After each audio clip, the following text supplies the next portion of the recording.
Hi everyone. So today we're joined by the lovely Janice Kirkby-Brown, and today we're just having a little catch up to find out how Janice got on during the prison residencies.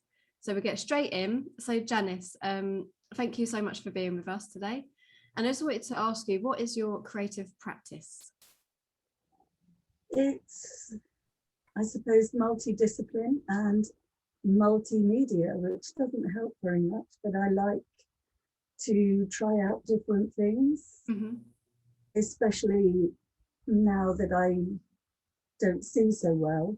Yeah. It's very much, it gives me a good excuse to go back to kind of art school days, Yeah. and experiment. No, it sounds great. Is there any one thing at the moment that you've been working with material wise? Have you got a favourite? I have been working with some embossing film. Oh, okay. Creating raised line drawings. Yeah. Oh, that sounds good. And yeah, I'm looking to do some printing as well. Brilliant. That Yeah. sounds great. And how did your ideas develop for the Prison Residencies project? My initial ideas kind of came from the isolation and from the look of the inside of a prison. Yeah. But when I actually arrived, yeah, it kind of took a tangent because I'd been doing quite a bit of research on Shepton Mallet's prison in particular, and the system that was used, yes, the penal system within the prison.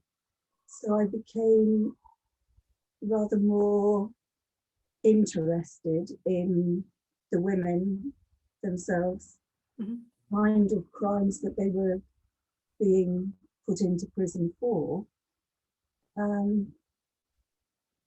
Yeah, so it kind of took a diversion in that direction, really. Yeah, because your ideas did develop, didn't they, once you were inside the prison? So how was that experience, just being in that environment for you?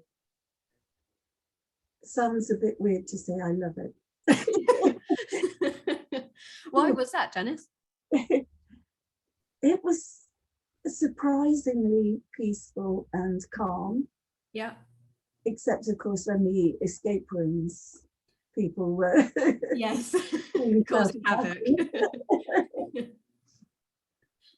But the sea wing itself just felt very peaceful and calm, and I actually isolated within myself as part of the project for 2 days,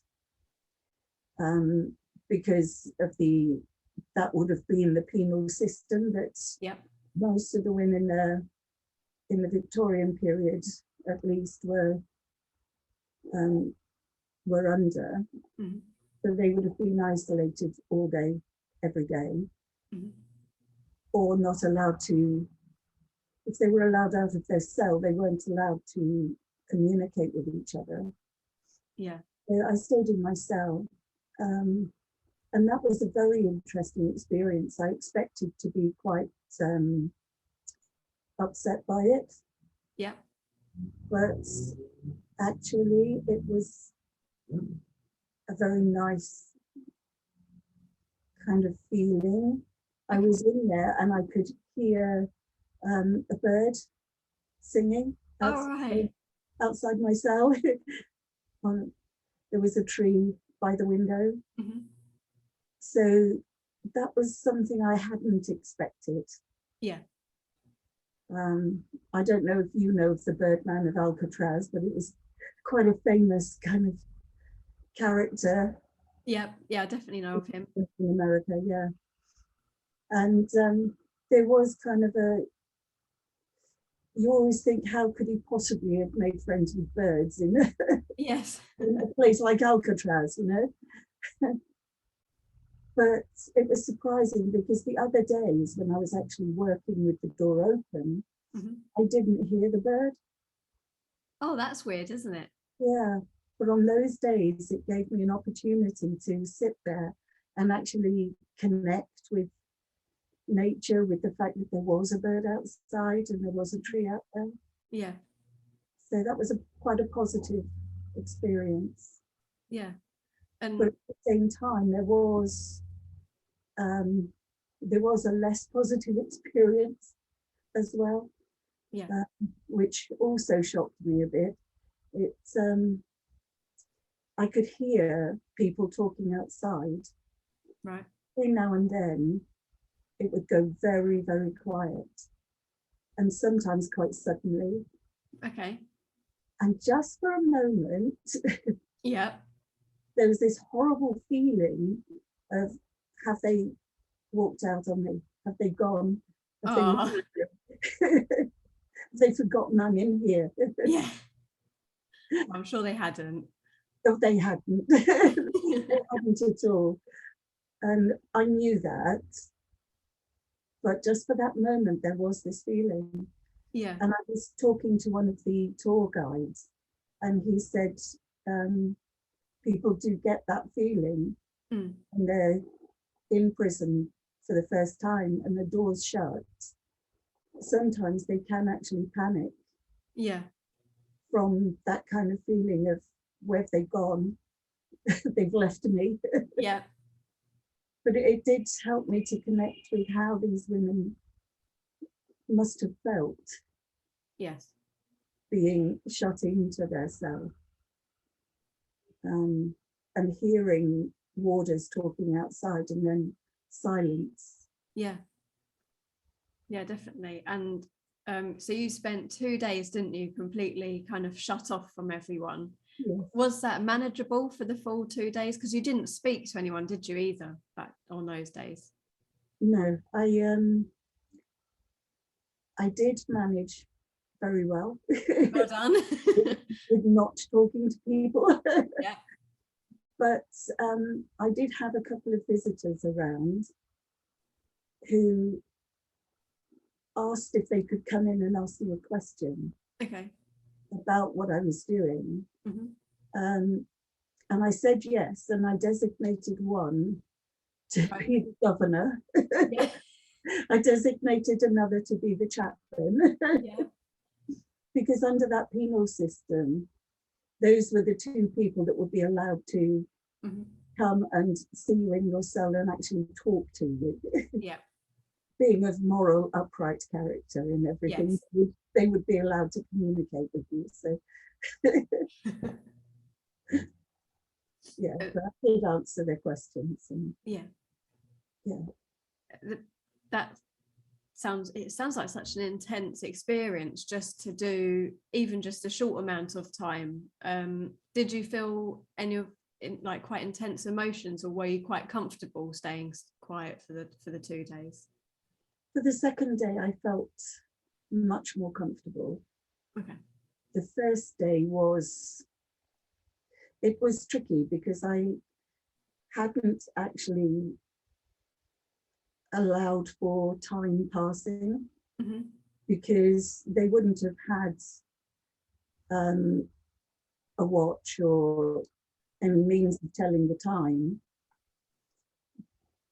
But of course, the bell, Yeah. orders would have rung a bell to let everybody know when they were supposed to come out of their cell or go to chapel or eat or go back to work or whatever.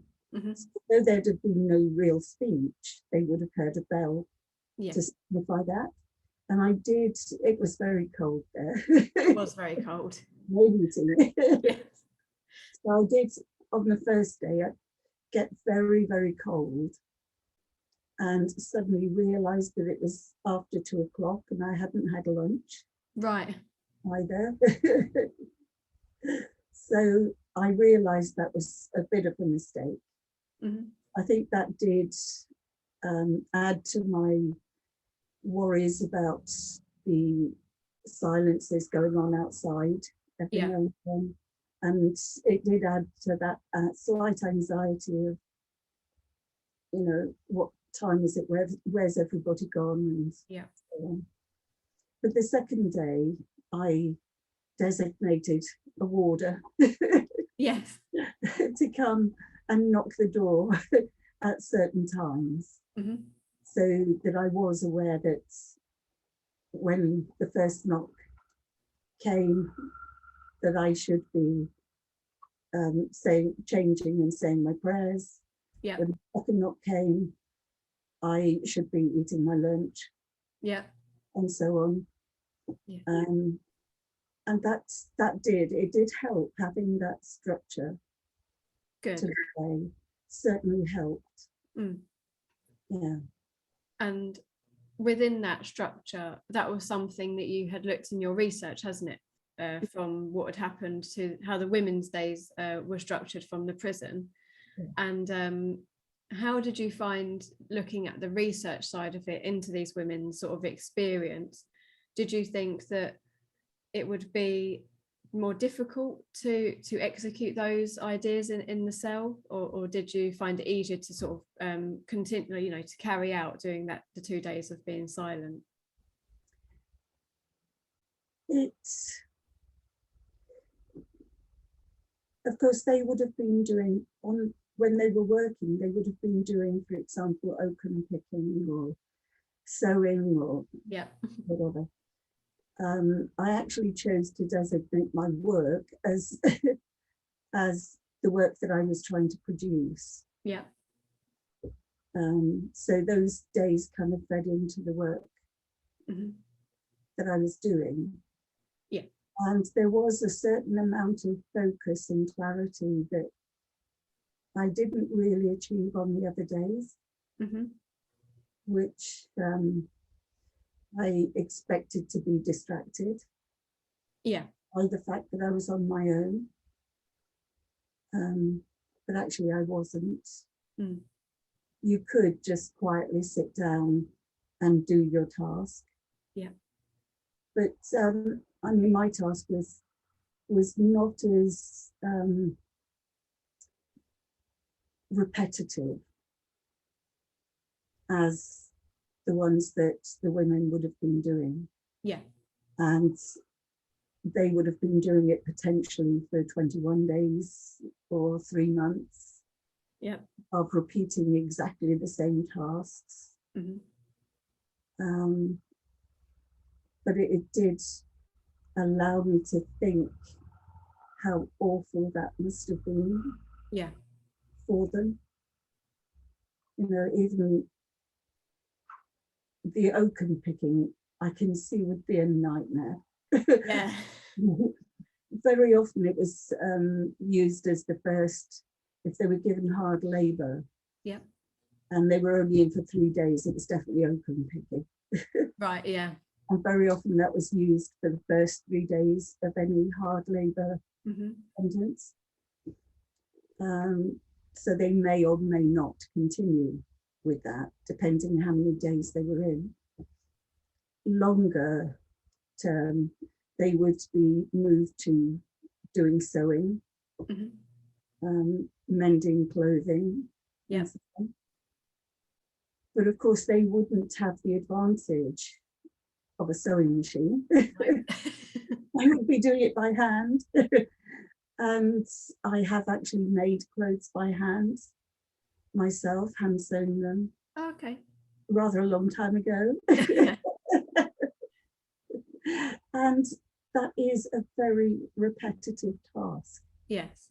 To do a whole scene, you might be used to doing a few stitches of hand sewing to make a small toy or something, but if you can imagine doing that for the 4 scenes of a sheet,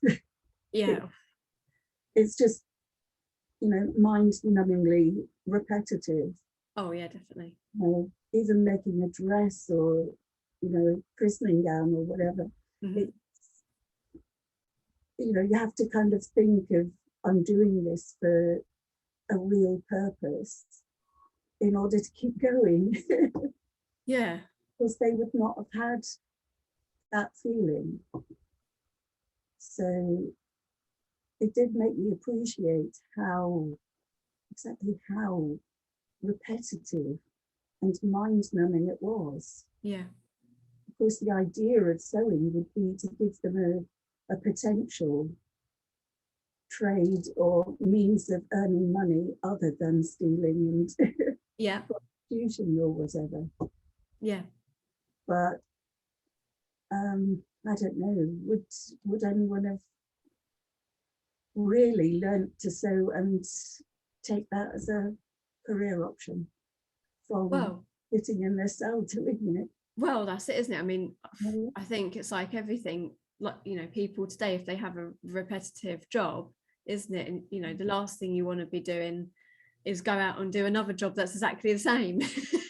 So I don't know. I haven't written research I've found. I haven't actually found much out about what careers the women went on and had. Most of them I've seen did go on when they were able to come out of prison married. That's sort of as far as I've got. But as of a job in the skills they learn, I haven't found much. I'm sure there is some research somewhere. It's really fascinating because it boggled my mind, and I knew you were going to be doing those few days of having a very structured yet repetitive time, because I know for someone like myself it would have drove me crazy even for just a couple of days. Is that something you've ever done before in your practice where it's been quite repetitive? No, not really. No? New experiment then, Janice. It was, yeah. Yeah. And obviously you made some other work or during your time on the residency, and the whole experience for you generally, is that something you'd like to carry on in the future, the project that you've been working on? Very much so, yes. Yeah. I was fascinated by the research, fascinated by the prison. Yeah. Yeah. You had some good conversations with Dave Cable, didn't you? The historian. How was working with him? It was great. Yeah. Yeah. It's kind of strange because I was there as an artist. Yeah.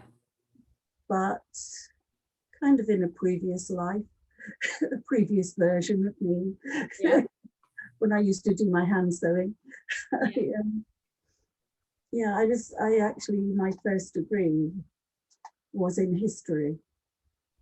Right. Working with the kind of documents that he was working on, particularly in the 16th, 17th centuries. Yes.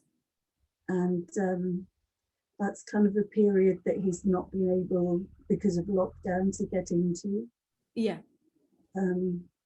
Immediately. So I kind of had, oh yeah, I want to do, because that's my area. Oh, it's good. So yeah, I had initially hoped to look at the earlier period, because Shepton Mallet Prison opened as a house of correction in 1626. So I had been hoping to look at that, but the records available are very few and far between. That's very true, yeah. Having to use the internet and so on. There are some, but you have to actually physically go and look at them. Yeah. So hopefully. Yeah, hopefully in the future that'd be a possibility. Go and actually have a look at the archive would be amazing experience, I think, for anyone that's still sort of interested. So yeah, stay tuned is what I'll say to that one, Janice. I did think it's a pity that as a group we didn't do that. Yeah. But of course, I know we're kind of officially out of lockdown. Yeah. But the virus is still growing and around us and so on. So it would have been very difficult, I think, on this occasion. Yeah. But, yeah, hopefully in the future. Because you're right, there are a lot of records online, but for the early history, there's very, very few things documented online. So you physically have to go and dive deep into the archive. So yeah, we are very lucky that a lot of things have been digitalized, aren't we, today? But yeah, it'd be good to see some of the early stuff. Yeah. And yeah, while you was at the prison, there was an overnight stay. Mhm. And you took part in that. And how did you find that experience? Was it a spooky one? Not really. I don't think any of us particularly found it spooky. No, it was just very cold. I heard it was very cold. It was very, very cold. I think we spooked a little group of people. Right. It kind of came in while Victoria was doing her walk in her long dress. Yeah. Yeah. And they couldn't decide if it was an actor or a ghost. Oh, okay. Who was processing so slowly across the upper level. Yep. They somewhat foolishly asked me what it was that they were seeing. Oh. I did have my white cane there. Right. But I'm sorry, I can't see what you're talking about. Which was the truth. It was the truth. I couldn't see her at that point. She was too out of my field of vision. Yeah. You know, too far away for me to follow anything but the movement of the light. So yeah. But how was the experience for you to stay overnight? Because if you'd had been there by that time, nearly we'd been there 15 days by that time. How was it staying overnight? Because obviously it changes the environment, doesn't it, at the night time? It does. It was quite different. And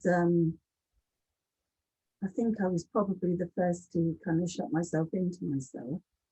Yeah.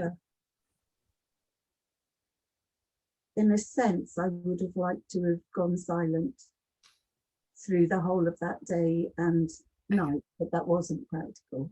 Yeah. You know, given there was ghost hunting going on, and yeah, wasn't going to happen. Yeah.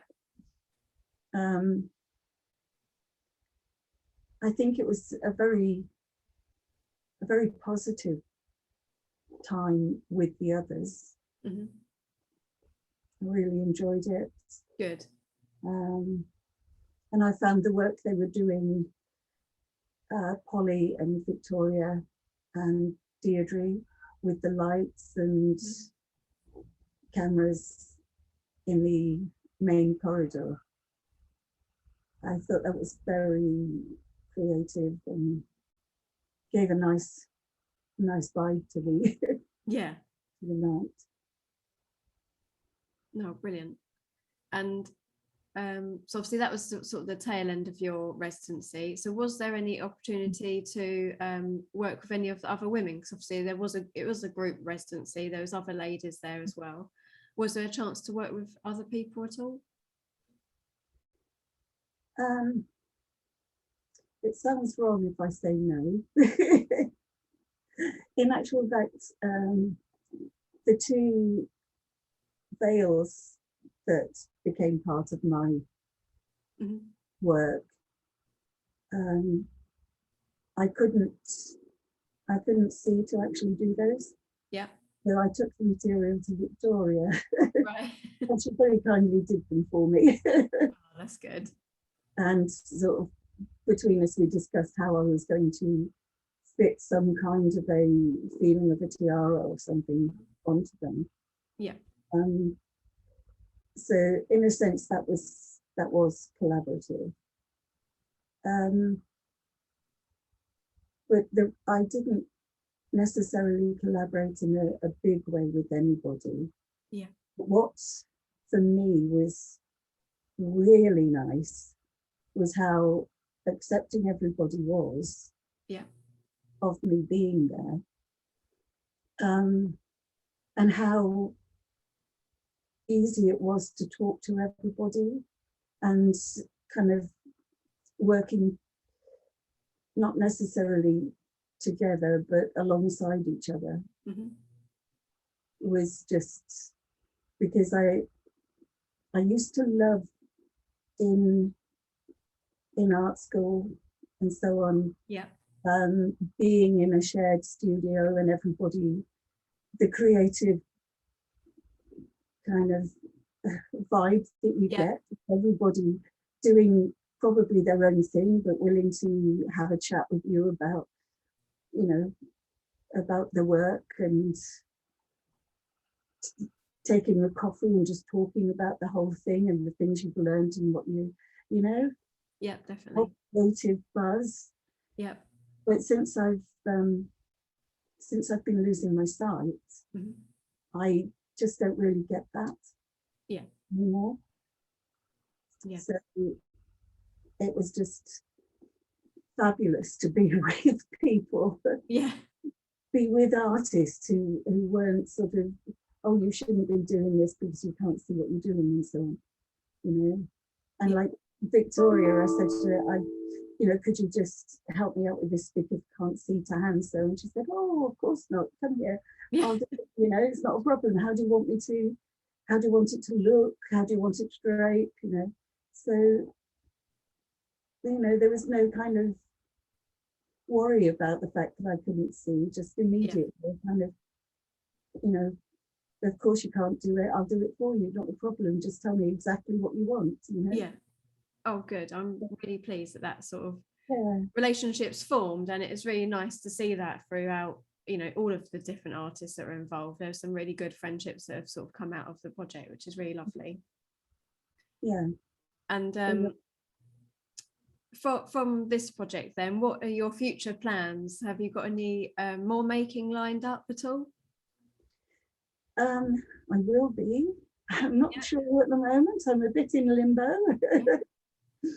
Yeah, something I'd applied for didn't pan out. Okay.